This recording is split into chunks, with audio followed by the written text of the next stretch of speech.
The following is protected by the fair use law and is under commentary. And is everything you see in this video is owned by the rightful owners of Fireforce, Benimaru. So please support the official release. All right, I'm leaving.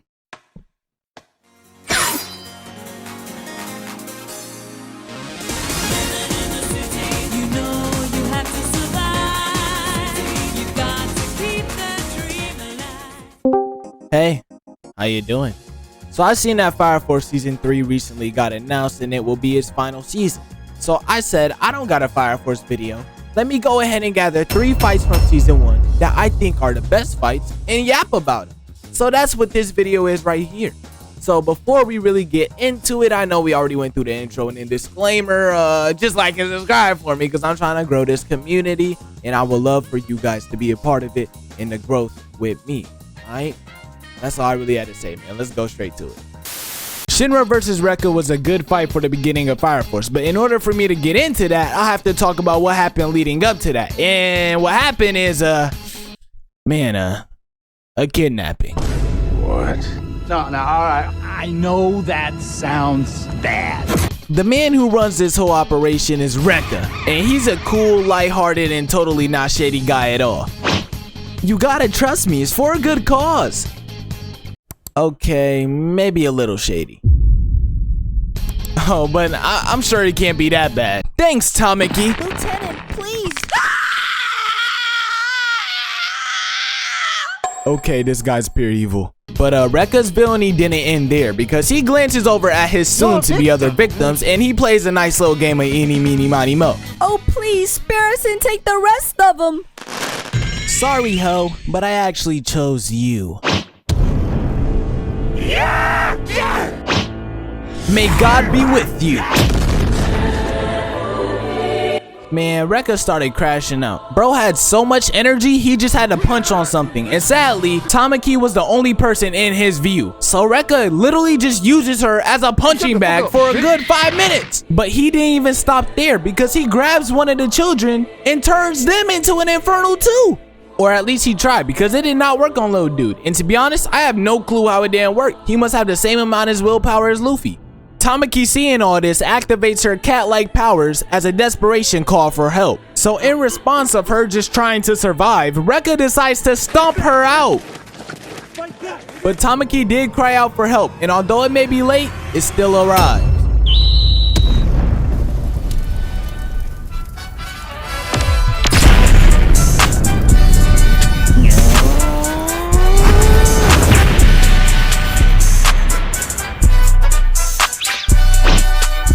Hey Tamaki, my pants would catch on fire if I said that this wasn't one of the greatest anime pull-ups of all time. But a wise man once said, everywhere you go, haters will be there with you.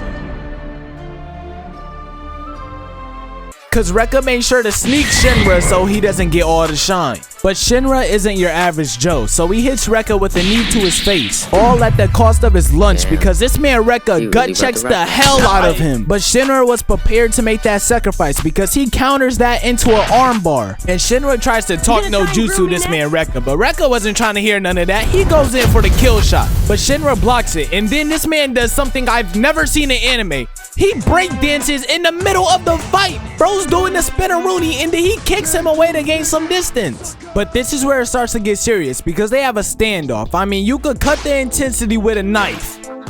I'm done playing. Bring it on, Kusakabe. My start! And this scene leads us to our first problem with Fire Force. There's too much fan service. Coincidence? I think not. Like, I get it, it's for the freaky frogs out there, but bro, there's no need to burn off her clothes just to get this one scene. Like, bruh, why are you going crazy? She's only 17. But she only a year older than me, so you best believe I'ma go bonkers.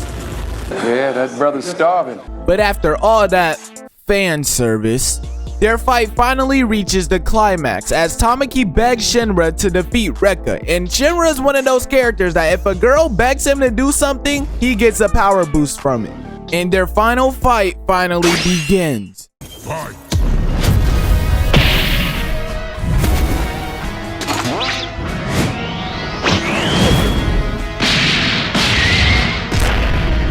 Hey! It's over, Rekka!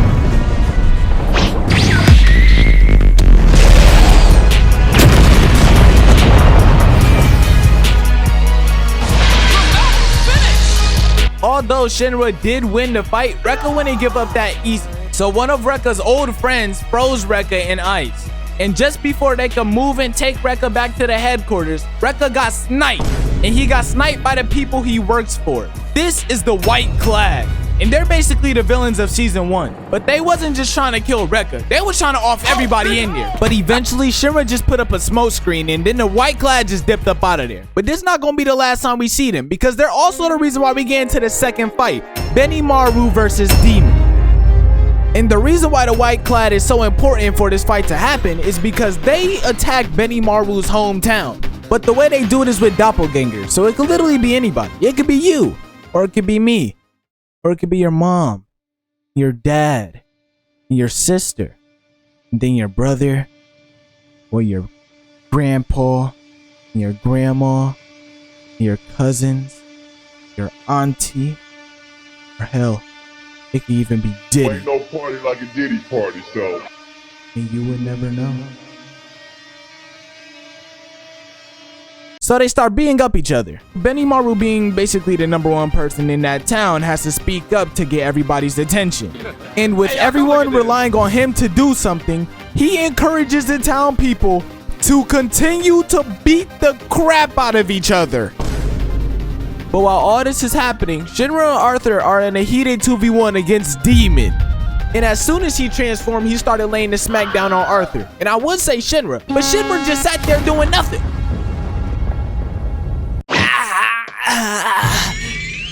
Anadola burst. You're probably wondering what an Anadola burst is, and I'm not gonna say too much right now, but just know it's gonna mean a lot in the future.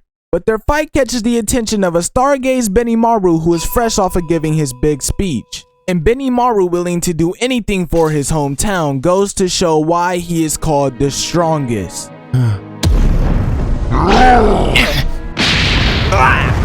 Shinra!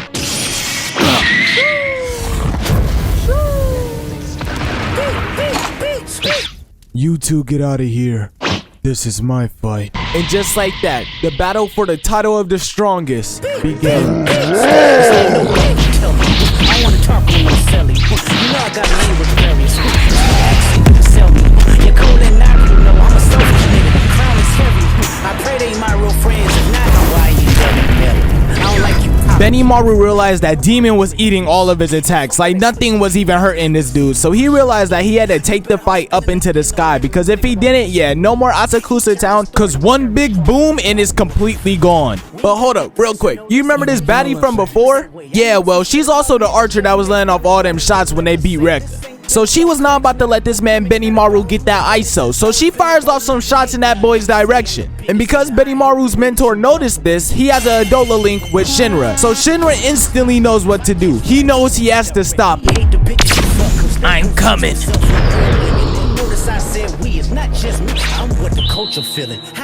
You got this. Not on my watch.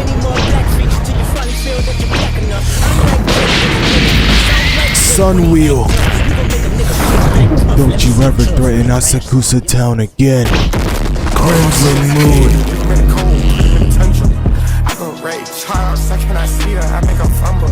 After seeing how strong Benimaru truly is, the White Clad members try to dip up out of there again. But once again, they're also the reason why we get into the third and final fight of this video. Shinra versus Sho.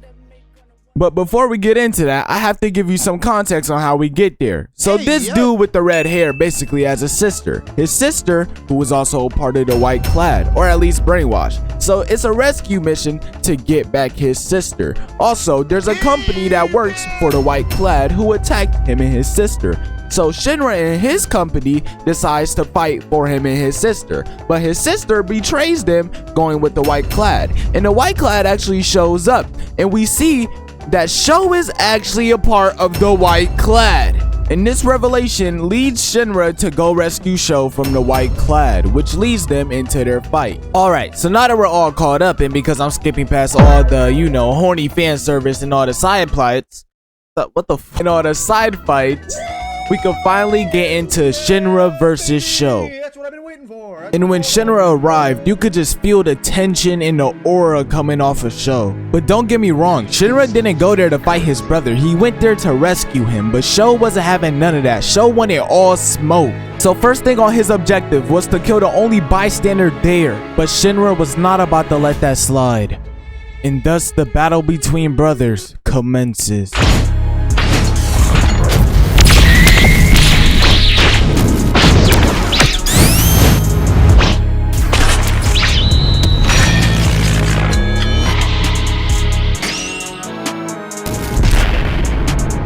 Shinra couldn't get past Sho's time stop, so he just kept running at it non-stop like a game of whack-a-mole. But while Shinra kept getting smacked away, the scientist was trying to figure out what and how Sho even time stopped. And he came to the conclusion that Sho literally freezes time. The temperature goes so cold that the time completely stops. So Shinra does the unthinkable. He accelerates his flames to such a degree that he literally turns into particles of light. And with his new abilities, he's able to move in Sho's time stop. So now that they're both at their fullest, the fight is finally coming down to a climax.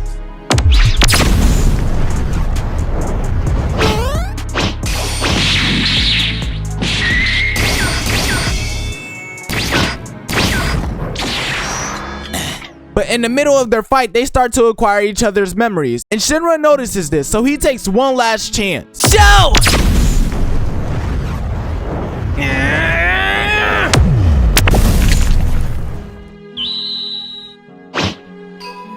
There's no need to cry, Sho.